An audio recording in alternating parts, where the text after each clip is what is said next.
All right, welcome to this installment of the Vineyard Politico podcast. I think this is episode number 7. We started this thing, a year ago? And this is the closing of the Ben Abbott case. Hopefully, this is of case number 1, right? Thanks for coming in. And we also have Peggy with us. Peggy is Foggio, Clement, no, Clements and Foggio, Foggio. Thanks whatever for you want to call me. Our great attorney. Peggy, I call you the piranha of Utah Lake, so That's fine too. We want to welcome you in. I know there's going to be people from outside of Vineyard. They're going to be attending Ben's friends and everything as we come in and celebrate the announcement from yesterday. But before we go ahead and answer some questions, I want to present Ben with a jar of Vineyard grape juice. From the original vine of Vineyard that the city was named after. We put it up every year on behalf of the entire city and the thousands of citizens of Vineyard. You watched the poll and different things. There were so many people that supported you. So I'm going to make sure, I know we're going through this through Zoom, but I'm going to make sure I get this. Because this will be sweet, but not as much as your victory. So, man, thank you so much, Jake. That's really, really kind. And I enabled cookies on my browser, so maybe you can pour it through. I don't know. Yeah, we'll see. So let's get your thoughts before we ask questions and kind of what we learned in the documents. Like, it's been 24 hours. It's off your chest. What are you thinking? What are you feeling? I almost am speechless. Like we could tell from the hearing last week that things were going in a good direction. There were still so many threads that weren't tied up, and I'm not a legal expert, so I didn't kind of understand exactly where we sat. But the case went the judge's decision was the best possible outcome, and it's like if you've had chronic pain for a long period of time, you almost forget that it's there until it's taken away. And this feels like such a weight lifted off, and I feel much more like myself again. And I've just been, so grateful that this is coming to a close. And, as you mentioned, Jake, this sure, the lawsuit has my name on it, but the only way that we got through this was because of literally thousands of people that came together from all walks of life. And those of you on the call and those of you listening later, thank you for every kind of support that you gave. Phone calls, text messages, social media messages, prayers. I felt so supported over the last year, even in the darkest times. Well, thanks. Peggy, initial reaction 24 hours after, what did you hear? What did you think as you listened through and read through documents? Finally, we've been following this now for a year. And, you from the outside, you go through this period of, okay, where's the truth? And because you're listening to news reports that LRS is making, and you're listening to Ben, and you're reading, and it's like, okay, there's this big disconnect between what the scientific community, legitimate scientific community, were saying versus what the management team of LRS was putting forth. And so you go through this, well, what is going on here? Is there any meat to these claims that LRS had? And it is just not being able to see the documents until last week, and that of some of the stuff that we had inklings of what was going on through the grammar requests and the FOIA requests. And so it's been really great to just be at this place now where Ben's cleared, We've got, I just think it's fantastic. Now we have Ben's wife on here. That's awesome. She obviously carried a huge burden. I don't know if she wants to speak up, but for those family members, I'm sure it's been a burden over the past year because sometimes you can't even think, especially when you were sitting in the court. I was watching your face as it was going through, and it probably was so fast. It's kind of hard when it's affecting you. Emotionally, how's your family doing? Yeah, it's been a burden on them too, but a huge level of support from them. And yeah, it's just I cannot stop smiling, since since this is all kind of wrapped up. So Well, for those that are listening live, we wanted to welcome anyone to come in and ask any question of Ben or Peggy and kind of go through it. And Peggy, you kind of alluded to some of the documents that came out about a week ago. There were hundreds of documents. I'd like to say something. Yes, let's hear it. This is Since I'm the only family member here. Ben's better half. Go ahead, Rachel. Yeah, it's been really rotten. Ben's optimistic and smiles, but it's been the pits at the Abbott house. Yeah. I mean, so It could break you. You're sitting there.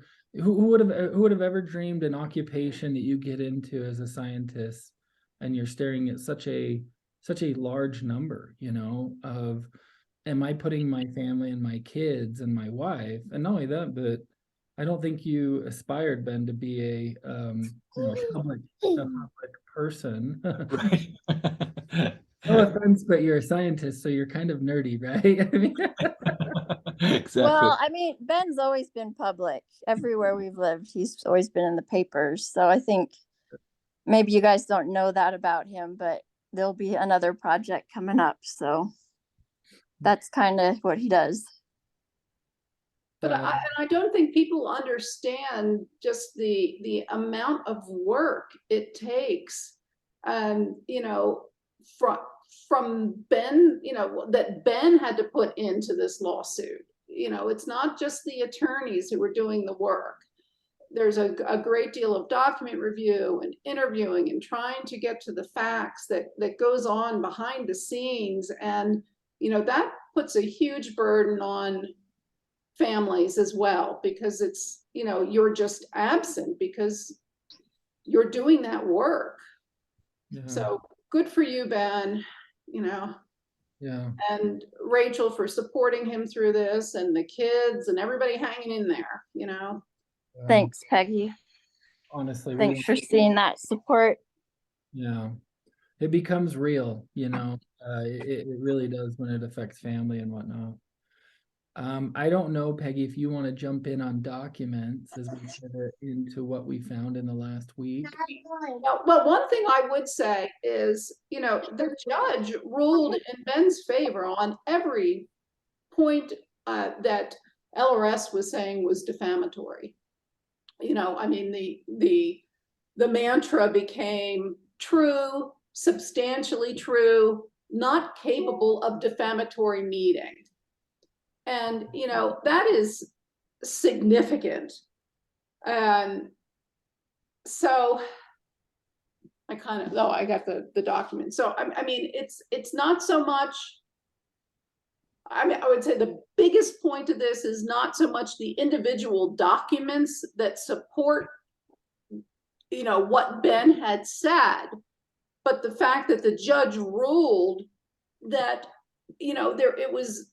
there was no defamation, there was no tortious interference with contract, there was no justification for a claim of false light. So very significant from a legal standpoint. The judge created an excellent record, and congratulations. Is there anything in particular you want to talk about? I mean, I have concerns about particular documents as they relate to the broader question of what was happening at LRS and why they brought this lawsuit, and ongoing with what's happened in Vineyard and with Mayor Fulmer and whether she should serve on the as chairperson of the ULA and even serve on the ULA. But, you know, I don't know whether you want to go down that route or if you have a particular question. I'm gonna jump into things and get your guys' response. A few of the things, obviously Ben was coming and I mean, I listened to both days of testimony. Probably should have got more done at my job, right? But I was glued into it. It was amazing to me to see how clear everything was. There were more documents that came out connecting Vineyard and even them talking and holding meetings and preparatory meetings for the $500 million loan guarantee. Did you have any other response to that, Ben? I mean, we knew about that, but we saw them communicating, what was it, in November 10th? Peggy, you pointed out that when Mayor Fulmer in the February meeting said that it wasn't.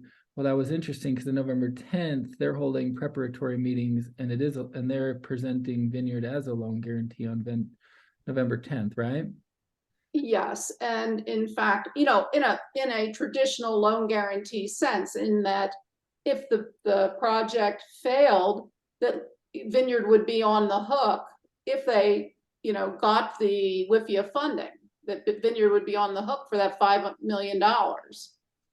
And you know, just doing a rough calculation, if there's 1,000 voters in Vineyard, that's $5,000 per voter. So, you know, look in your household, if you're a couple, that's a $10,000 commitment that the mayor made without having city council and RDA approval. Or, you know, I mean, she says it wasn't a loan guarantee, that it wasn't appropriation. Well, you know, I'd still like to get some resolution on what was said. But when you have, Jake's put the document up, this point one discussion was the CFO of LRS, Claire White's notes to herself about how she's going to discuss this with the EPA in a telephone call. Yeah. So you can read it, you know, Vineyard's on the hook as well as the state. So, Yeah.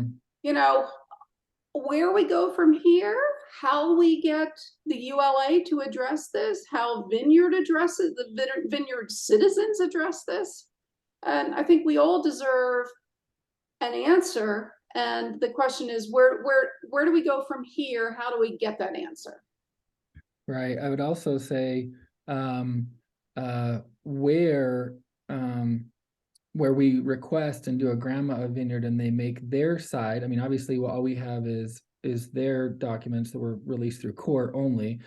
You know, we could definitely we would love to see the notes of Mayor Fulmer's vision of if it was or if it wasn't.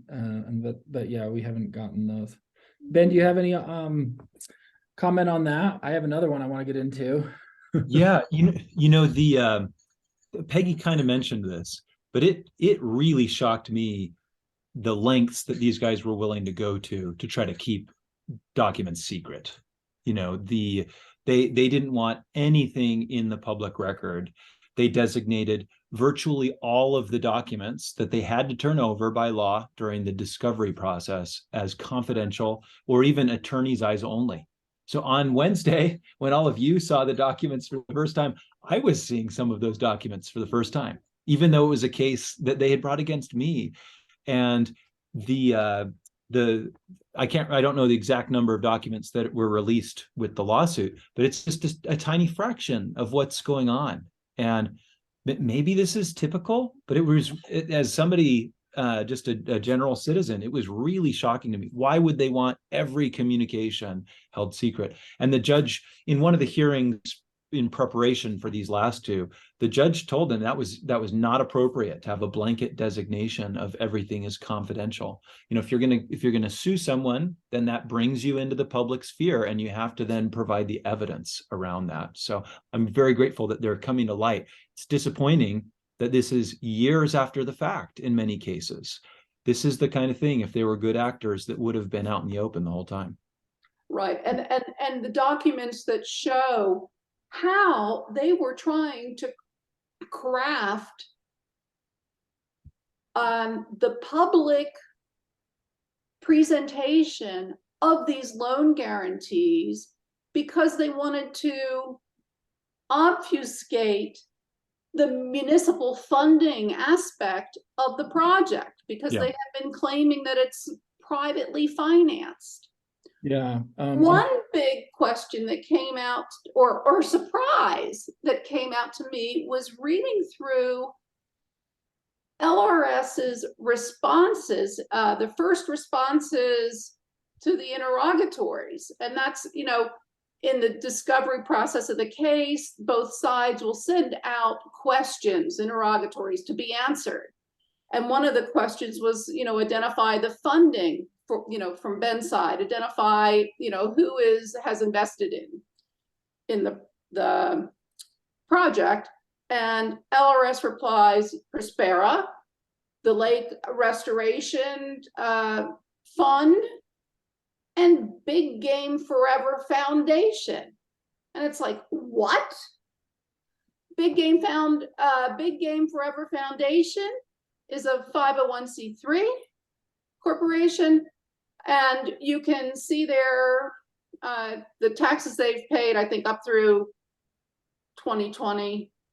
And you get an idea of the income, or not, you know, it's their tax filing, so you get an idea of the income. And it's like, okay, so they're an investor in this lake-related project?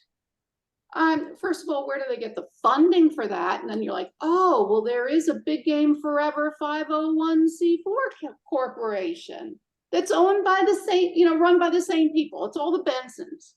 Mhm. So, you know, the question is, well, then, where did the $5.1 million of funding that went to Big Game Forever, how was that accounted for? We know there's been a legislative audit.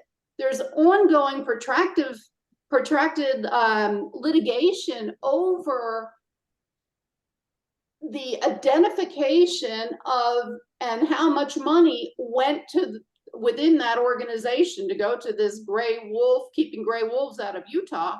$5.1 million. Well, kind of a curiosity that Big Game Forever Foundation is an investor in the Islands project, and it's all Benson's. Now let me add another piece to this.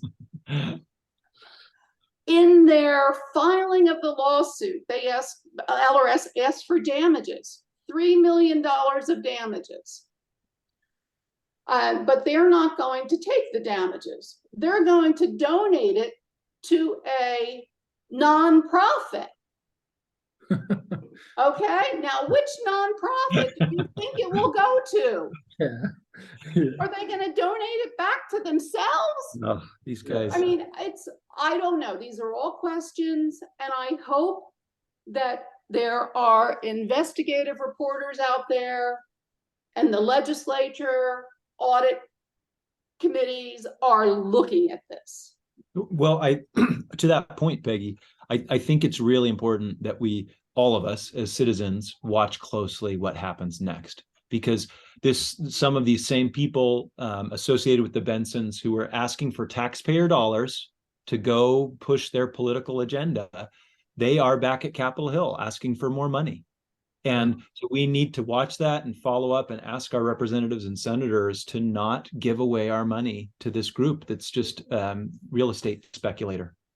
And for the folks who aren't aware, at the October Interim Natural Resources Committee, I believe his name is, I don't know how to pronounce it, Mr. Pay, P-E-A-Y, of Sportsmen for Fish and Wildlife. And that organization also gave money to Big Game Forever, and there is a Benson connection in there. They testified at that interim committee hearing asking for more money to keep gray wolf out of Utah this year, October 2021. Could come up in this legislative session as a special appropriation. So I want to do a plug to those listeners in. We've got quite a few. If you have a question you want to ask, put it in the chat. On this one, I want to close the book on the private conversations. having the chief financial officer write at the end of an email to, and it doesn't say who. One thing that struck me was how many people, public relations, lobbyists, different people throughout the whole thing as I read through these documents, but is saying that it was tempting to refer to the municipal funding, or hey, but it worried me that municipal funding would change or confuse the private financing language that we're putting out publicly, and to see that written in an email, like, you're saying this behind closed doors of what the purpose is. The other thing I wanted to jump into was the personal nature of this, and this made me angry. Never been more angry that they would talk about approaching your employer at BYU and trying to wrangle you in and have somebody above you. Did you ever feel threatened at BYU? Or the church sometimes doesn't like controversy and that's scary. For them to talk about that and say, hey, we're gonna, as lobbyists, and we're political connected, to go through and destroy you. Yeah. I mean, I didn't feel any of that. I have a fabulous department chair and dean, but when I had the same like punch to the gut, oh my gosh, they were going after me, my family, my employment. They were doing everything they could to stop me from speaking out on their project. And again, thankfully, because of my situation, and I was protected from that. But it made me wonder, what if they had gone after somebody else? And actually, who else have they gone after in the past? And who are they going to target next? This kind of behavior is un-American. It is unethical. And I really think it is not something that we can tolerate in our community. I want to move on with the whole lawsuit, but it does make me worried. Have these guys learned? Okay, there are general rules that we have to follow, or are they just going to turn around and try to bully and force and intimidate the next person? Yeah, I also understand how they worked as a group. I remember early on hearing from either Eric Ellis of the Lake Commission. I remember him calling you an activist, and I remember Dewey Fulmer saying, "Oh, Ben's an activist." And when I read through number 2, where it said, hey, we need to develop a special messaging, and we're going to call him everyone call him an activist, and let's isolate him. I remember going, oh, I've heard that. I've heard them, have people use that. That was because I was so close to it and interacting it. This is a funny one on, not funny, but how petty it was. They had multiple people monitoring social media on various Facebook pages, the Vineyard Facebook page and others, and following you, and they would be deleting. And they themselves had their own page where they would post things, and tons of people would just write tons of negative things. But they were using this as a public comment period for the NEPA process. And they just started to delete all of those comments, right, that they were going to be using. And it was interesting to see John Benson say, hey, as a policy, why don't we just scrub them 2 days later after they've been posted? Any comment on that? How they alter and manipulate the public process? Yeah, it wasn't just negative comments that they were deleting. They were deleting basic questions. People would ask, oh, hey, what's the plan? How are you going to get rid of the invasive species? Or how are you going to fulfill these promises that you're making? And they would delete those posts. And eventually, Chad Chorniak and others made that parallel site, the Lake Restoration Solutions reality. Because, again, it's like these guys haven't gotten the memo that we live in a free and open society. And I ask myself often, how does their mind work on these things? I sincerely do not hold ill will or a feeling of like retribution toward them, but I really do wonder what's their thought process, where they think they can make whatever claims they want. Nobody else deserves to be involved. They they want to have public funding, but none of the accountability that comes with that, right? None of the transparency. It's like they're just operating in an alternate universe and not a universe I'd like to live in. And I would add that we know, it goes back to the this kind of behind the scenes. We're going to get, at Ben, we're going to go to his employer and the church, and you have to look at what happened with the legislature too. Here they're trying to silence the public. Oh, we'll just, wash things, after 2 days. This was how they interacted with the legislature. And I didn't fully understand that until I had an interaction in the fall with Representative Brammer, when he was talking about, the sensitivity he had in crafting legislation for the ULA, and this personal agreement that he made not to harm or help LRS's project with the legislation. And, that's not a neutral position. That's a position of somebody who's being bullied by somebody, because it means, yes, he would have done something not to hurt LRS that could have hurt the lake and the communities. So I think you have to understand how they were also interacting with the legislature and our governor's office. Yeah, there was a scary email in there, and I wish I would have prepared it to have it for you guys, but there was one where one political individual leaks some information to Ben or Ben and your staff, and Ben and Ryan Benson has this information given back to him. And it's like, cut that political person out of, they will never, we're not going to invite them to ever one of our events or, whatever again. And it's like, I got that reaction many times when I talked to different political people. It was like, we do not mess with the Hartleys or the Bensons of how strategic or powerful they are within the legislature. And that's really what scared me. It was like, oh wow, we're and the other part of where there's an email in there that talks about you going to the Capitol and putting a free speech zone in together, and that they are going to make a call to an off-duty police officer and make sure that you're in a specific spot. And I'm like, we all go up to the legislature all the time. Like, you get to engage and walk through the building and pull people down. Like, dude, you're that connected to the Capitol Police that you can just make a quick phone call and they're going to follow you right when this is like creepy movie stuff. Okay, Jay, can we pause for a second and think about that one? Because somebody was actually intimidated by me, which is cool. This is the first time that has ever happened in my life. I weigh 140 pounds.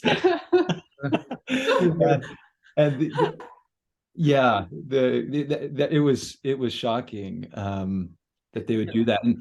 And for context, it wasn't like somebody leaked some inside information to me. No. A city council member got an invitation to this presumably public event at the Capitol, and they forwarded on to me and said, because it was called Meet the Experts, right, about lake restoration, and they said, oh, are you participating in this? Because they assumed, hey, yeah, we know that you do research on Utah Lake. You should know. You'll certainly know about it, right? And then I reached out to them, just asking very sincerely, hey, could we have a chance to talk? LRS. This wasn't the first time. So could we just talk about these things? I want to make sure that I'm correctly representing your project and the details haven't been presented. But even that was so threatening to them that they immediately, like you said, let's figure out who this is, let's cut them off, and then let's hire the Capitol Police to make sure that Ben and his minions don't show up. They called us all minions. I really love that. Yeah, I saw that. I was like, oh, am I one of Ben's minions? This is another email for those, since there's a lot of Vineyard people here that are watching and will be watching this recording. They're targeting Vineyard's Facebook page, and they're wondering how many people are liking either my posts or your posts. And they literally put a report together of the top 15 people that are putting emojis and who they are, as if like John Benson is summoning that he needs to know this, of like who these people are. Obviously I'm on that list. I think I'm number one right there. But the other 14, it was like, how much time do you guys have to kind of follow this? It was kind of scary. Well, this what I found looking through these documents is where are their priorities, right? Are there priorities on helping the lake, on helping our community, or are there priorities on suppressing potentially helpful critics, right? Or controlling the narrative? And I think it's really clear. Unfortunately, they prevailed in keeping one of the documents out of the public record. This was just mentioned briefly in the hearing yesterday about the amount of money that they spent on lobbying, because these guys were trying to say on one side, oh, Ben Abbott wasn't participating in the public process because there weren't any decisions before the legislature. And then and actually the judge mentioned this as well. Well, if that were the case, why did you spend such a substantial amount on lobbying, right? If there wasn't something at stake. So just, I hope that as the dust settles on this whole thing, we can all commit and all agree that government is better when there is transparency, when the use of public funds are disclosed, so that people can say, and we're going to disagree on some things. That's fine. That's what democracy, representative republic is about. But we've got to have basic ground rules. You can't have this company going after individual citizens using money that they got from taxpayers. Right? I mean, it's so circular, and it's a little bit difficult to explain. And so again, don't be angry with your representatives because in the past they supported these guys. Just help educate them, be polite, and really invite them to represent us and make sure that this doesn't happen again. I want to make sure our listeners understand this last point that I wanted to make, and then we'll open it up for questions. You guys can type anything in there, but one of these documents is very alarming to me. When I saw the Utah Lake Golf Course, obviously my father's connected and owns Sleepy Ridge Golf Course. But when I saw that, so I'm kind of a bias on that regard. When I saw that 200 yards away from Sleepy Ridge Golf Course, I was like, oh, that's interesting. I wish I could have seen this funding, how much they were trying to sell that to somebody. But I want to make sure people understand the lake. Because of some failed policies of when statehood happened, in my opinion, much of the wetlands surrounding Utah Lake are in private hands, like namely my father, my family, my uncles here in Vineyard, and around the lake. And because of that, around Utah Lake, we have very limited access. Boat harbors, basically, Linden, Provo, American Fork, but we have very little beach or walking or trail access. My passion for the last 4 years has been trying to approach, honestly, over 100 years and saying, wow, much of these wetlands are not accessible to the public. How do we get them to that? And I've been working passionately with, over 25 government entities, all the cities, specifically Mayor Fulmer, Orem and Provo, to work with landowners and say, could we donate public access at no cost? When I saw these documents, I was like, Mayor Fulmer and others, that we of our good heart are trying to do this on one hand to donate wetlands, because wetlands don't have any value. While at the same rate, you're meeting with $6.5 billion company, and you're going, hey, wetlands and lake bed, we're going to sell this. And I wish I'd seen this number on the golf course. That made me angry, because a lot of people ask me, well, now that LRS is dead, what's the step forward? And I said, well, I think that the people of Utah should get to have access to their lake. And when you're setting a precedence, or you're doing this behind closed doors, how do we approach those that own those wetlands and have any confidence that this isn't going to come back? Because the bill is still open. The bill was written not for LRS, it was for any company. Anybody could submit that in. And so that really, really bothered me. Any comments on that? I think that you're spot on. Like, look, the LRS project really, because of their own actions, is crashing and burning. And it's not like we want to have a witch hunt and go after everybody who ever said anything to them. But it's not, I know not all of us are members of the church, but it's like the repentance process. Yeah. And that requires acknowledging what was done wrong, doing your best to fix it, and then moving on, right? And asking for forgiveness. And so we need some of that accountability and clarity. Who still is supporting this idea, right? Who's going to support the next golf course or the next freeway through the middle of Vineyard? And then who has this other vision, which I find so inspiring? Like, imagine a permanent public conservation easement around the lake that our kids, as the valley becomes more urban and dense, this is going to be open space, a legacy that we leave for future generations.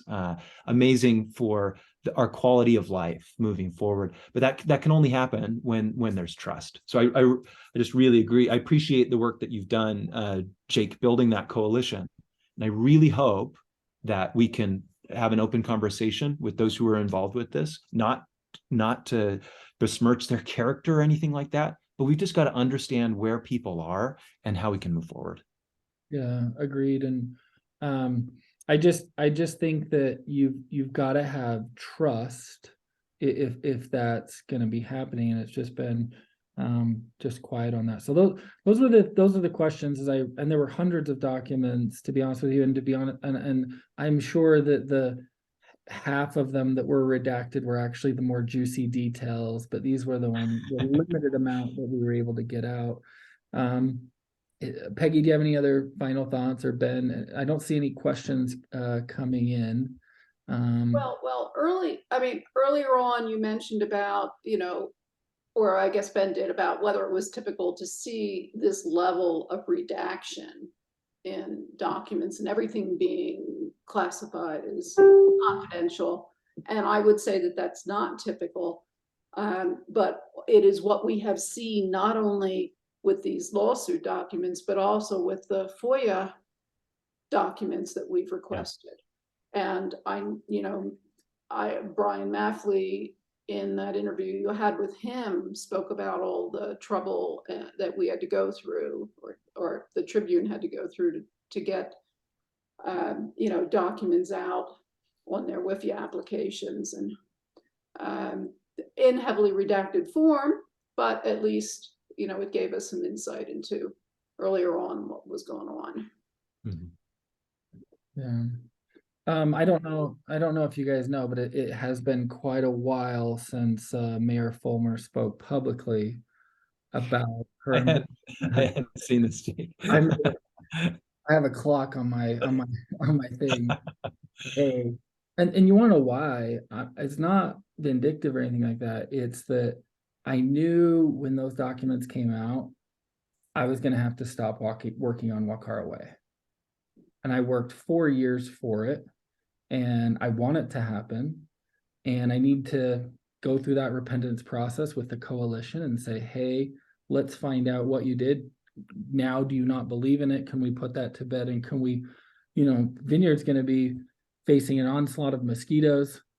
It's going to be discussed with how wet it is this coming year and how much rainfall it is. One of the main reasons why I engaged is we've been living in a mosquito infested area because of the wetlands and whatnot, and the brush that's there. But yeah, I think that's the step forward. Have you heard of anyone since the verdict, or has anybody reached out to you politically to say, hey, there's a path forward, since the lawsuit's been over, saying, hey? I haven't heard anything yet. I hope we can have those discussions. I've heard that there might be some changes to the loan guarantee that the state gave to LRS originally, but I don't know any concrete details. But that would be a wonderful outcome, really positive outcome moving forward. Okay. And the ULC had a master plan, or as part of the master plan was this, have a public trail the entire circumference of the lake. And one thing that we can do is work towards that with the ULA master plan and try to get that implemented, because I do think that is, very important to the public, and, we can all work towards that. Yeah. Well, I wanted to emphasize that this is ongoing until they have to circulate it in March or April for a period of public comment. And I'd really, call your representative on the Utah Lake Authority or any of the appointees there. And it's really important that we get this right, because this will be the document laying out the goals and methods that are going to be used for Utah Lake management going into the future. cool. Well, okay, well, I'll get you this grape juice, Ben, and everybody in Vineyard the original grapes of Vineyard, they taste really sweet, but I see that Carolyn has her hand up. Carolyn, let's hear it. Carolyn, you have a comment? Joined a little late, but I was so excited to see this group back together again. It feels like a long time coming for this conversation instead of some of the other ones we've had. But one thing, you guys just were talking about ULA, and I think one of the most important things that we can do, Conserve Utah Valley is very focused on this right now, is encouraging part of the master plan to include a citizens kind of feedback group or kind of committee. Am I losing the name of that? But kind of like a citizens board. And so we have been kind of putting our own feelers out to different members of the ULA, trying to get somebody to kind of take that on as being a ask. And we have had good reaction from several of those members. It would not hurt for other people to also reach out to folks, whoever your representative is from the ULA, and ask for that. And, in our opinion, it is more important for them than ever to have citizens living in each of these areas be very involved with what's happening with the ULA. I feel like so much of what has happened so far is because nobody really understood what the ULC was doing. And if citizens who are being represented by ULA board members also are part of the process and part of the conversation, I think we have a much better chance of, staying part of the process. Awesome. That's a great comment. Rachel, you raised your hand as well. Well, yeah, because Naomi wanted me to talk. She said she wanted me to be the next person. But I just want to say thank you. Everyone comes up to me and says they're sorry. I just want to say thank you to everyone for realizing it takes a toll. So is that good enough, Naomi? Okay. Just wanted to speak my piece. Thank you for thank you. That the Abbott family is really grateful that people care about us personally. Awesome. Mark, you raised your hand as well. Do you have a comment? The man who saved Utah Lake. There he is. I just barely shot off a message to Wendy to see if we could start doing a circumferential preservation a mile at a time or something from Wendy from Open Trust Lands. But I salute what you've been through. I've had a 12-year attack and I got mine dropped and I can't talk about it, but it's takes a toll. But if I were to advise, I would say, Jacob, you ought to run for mayor and we ought to announce it tomorrow. And just put the shot out over the bow and let's start working towards your vision, because it's beautiful. What a great legacy. And when you've got the inertia is the time to act. And if we could get Ben to move into Vineyard, that would be ideal, because you guys could bring some light to things. So lastly, I'll just mention, we just launched this last week a new iteration of Citizen Portal. My brother Paul started Ancestry.com, and we've taken AI now, and we are recording every single public meeting. We're taking feeds, it gets transcribed, and you can do keyword searches, you can do clipping and sharing. It's very, very powerful. We're going to make it available to 10,000 county and state delegates. So if you want your vision to be protected, if you want to upload the content so there's continuity, I've got to do that with American Fork Canyon stuff because I'm the library. I'm the librarian. And I've got stuff that the Forest Service didn't have. I've got stuff that the EPA didn't have. And because you've got all these different entities, and Utah Lake's the same. But over the span of time, this database, go out there, and anytime Utah Lake's mentioned at any place from your school board all the way up to the President of the United States, it can ping you and say, hey, they just were talking about Utah Lake in his hearing back in Washington, D.C. Our hope is to get it to where we can do it live. Right now, there's about an hour delay. We've been putting up Supreme Court case law. I'm on the board of directors now for the open stream access, and there's an issue that they're going to be doing a ruling on, but deals with the sovereignty of the river, an upper Provo River. There's a 4 or 5 mile stretch where, again, it's the big money people. It's the Don pays that, the haves that want to block off the have-nots. So I'm working with a lobbyist, and she's new to the state. And the first question she asked me, she goes, who's this Don Pay? She goes, say that people underestimate how much power that guy's got. So I think if you were able to connect the dots there, you might figure out who the real puppeteer is. And so anyway, I'll jump off with that. But Ben, you are the shiz. You are the shiz. Language, Mark. Yeah. I mean, Well, that's serious. what There's the kids mayor, listening the here. mayor of American Fork, when we pulled off protecting AF Canyon, his next door neighbor, who's a stake president, came up to me and says, Mark, you're the shiz. I said, what? So I'm bestowing that honor upon you. Then it's kind of like a knighthood, The cool thing, you guys, and maybe we should have started with this, is there was a group that was motivated by money and greed. And I'll use the other S word that we now can use, shady. Yeah. This was discussed at length in the hearing, right? They were using shady methods to put forward a project that was really threatening our community. And,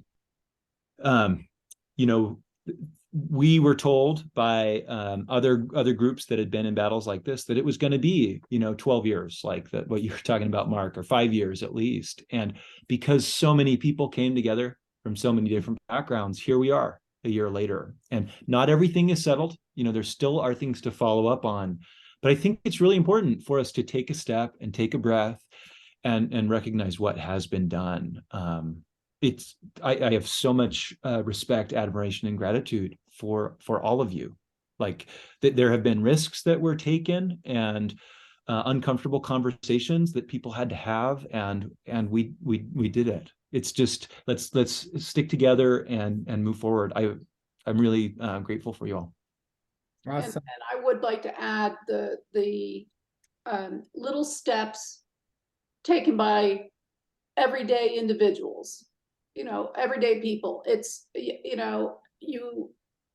does make a difference. And because I know a lot of people, does it really make a difference if I write a letter or send an email? And yes, it does.